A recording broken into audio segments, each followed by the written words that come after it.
कहने के बाद वो नौकरी पर चले गए। वहाँ जाकर के क्या किया, जो भी कोई आया और उसको कहता रहा, वो गिनने लगे 1 2 3, 13 से आगे भूल गए। 13 13 13, हे भगवान 13 सब कुछ, किसको क्या दूं, सब 13।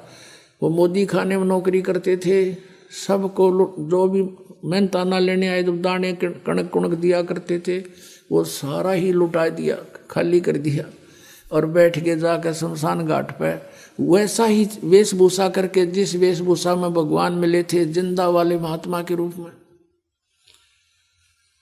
अब जब नवाब के पास कंप्लेंट गई कि आपके नौकर ने आपका खजाना लुटा दिया, नवाब ने जांच बैठा दी और साथ में जयराम जी से कह दिया, उसके बहनोई से, कि यदि कोई भी घाटा मिला तो तू तेरे से पूरा करवा लूंगा, क्योंकि तू इसका जमानती है, तेरी शनाख्त पर हमने रखा है। ऐसा ही किया गया। जब जांच हुई तो नवाब का खजाना पूरा होकर 760 रुपये नानक साहिब के अधिक सरकार की ओर निकले। बोलो सतगुरुदेव।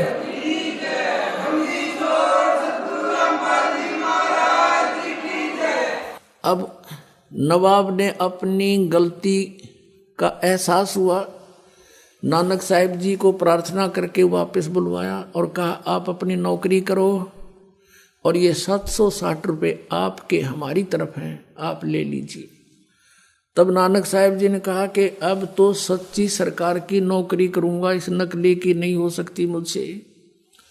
उसी दिन से घर त्याग कर बनारस की तरफ चल पड़े कि सतनाम मिले बिना बात बने नहीं, और वाहे गुरु और सतनाम, वाहे गुरु सतनाम के सतनाम मिले, और इस तत्व ज्ञान का प्रचार करने वाला वाहे गुरु यानी वो गुरु मिले। अपना आत्मा आदरणीय गरीबदास साहिब जी ने नानक साहिब जी के बारे में अपनी अमर वाणी में बताया है, क्योंकि आदरणीय गरीबदास साहिब जी की दिव्य दृष्टि परमात्मा ने खोल दी थी और लाखों वर्ष पहले की घटनाएं और बाद की बहुत सी भविष्य की सब कुछ उन्होंने बोला। तो आंखों देखा बताया कि झांकी वेख कबीर की, सतलोक के अंदर नजारा देख के कबीर परमात्मा की महिमा से परिचित होकर नानक की तीवाह और वह सिखा के गल पड़ी कौन छुटावे था। अब नानक साहिब जी ने तो वहां देखा था सचखंड में, वाहे गुरु हो, ये नीचे से जो गए थे महात्मा, ये है सचमुच, यही अकाल मूर्त, यही सतपुरुष, वाहे गुरु और सतनाम बिना मोक्ष नहीं हो सकता।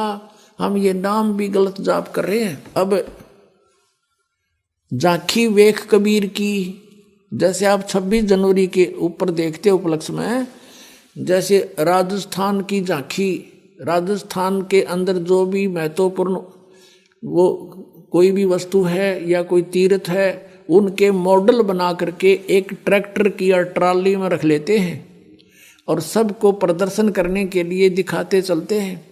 फिर हरियाणा प्रदेश वाले अपनी और पंजाब वाले अपनी, तो वहाँ बोलते हैं कि देखो अब राजस्थान की झांकी जा रही है, यानी वहाँ का दृश्य, और अब पंजाब की झांकी, अब हरियाणा प्रांत की झांकी, तो कहते हैं वो झांकी वेख कबीर की, सतलोक में परमात्मा का नज़ारा देख के नानक की तीवाह और वह सिखा के गल पड़ी कौन छुटावे था। कि ये सिख भाई तो वाहे गुरु करने लगे भी न, कौन समझावे कि कौन मिला था उनको। ये मानते भी कोई नहीं कि नानक साहब को कबीर साहब गुरु मिले होंगे, ये कहते उनका कोई गुरु नहीं था। नानक साहब ने सैकड़ों प्रमाण दिया कि मुझे गुरु जी मिले, दीक्षा दीनी, आँखों देखा उनको, गुरु जी को और परमात्मा को साकार बताया है, नर आकार बताया है। अब गुरु ग्रंथ साहिब में दोनों प्रकार की वाणी है। उनकी पहले की भी वाणी है, परमात्मा की प्राप्ति से पहले, और बाद की भी है। वो लिखते रहा करते थे अपने पहले भी, क्योंकि परमात्मा से जुड़ा हुआ व्यक्ति कुछ ना कुछ उसके विषय में चिंतन करता ही रहता है।